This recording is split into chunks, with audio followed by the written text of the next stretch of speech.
Rail ধন্যবাদ। যোগাযোগ চালু হতে সমালোচনা হচ্ছে কেন? সোশ্যাল মিডিয়ায় মানুষ সমালোচনা করছে যে এই করিডোরের কথা বলছে এবং সবসময় বলে যে ভারতকে বাংলাদেশ বিক্রি করার একটি ষড়যন্ত্র চলে। এই দেশের মানুষের যারা সব সময় অপপ্রচার চালায় তাদের একটি মুখরোচক গল্প, সেই গল্পের আমরা পরিষ্কারভাবে আমার জানতে একটা চাই। প্রশ্ন আছে যে বিক্রিটা তাহলে ওজনটা কিসে মাপছে?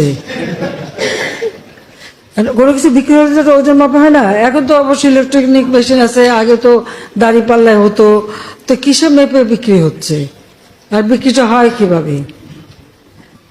বাংলাদেশ স্বাধীন দেশ, মুক্তিযুদ্ধ করে আমরা স্বাধীনতা অর্জন করেছি এবং যাদের সমালোচনা করে তাদের জানা উচিত সারা পৃথিবীতে একটি মাত্র মিত্র শক্তি যারা মুক্তিযুদ্ধের সময় আমাদের মুক্তিযোদ্ধাদের সাথে কাঁধে কাঁধ মিলিয়ে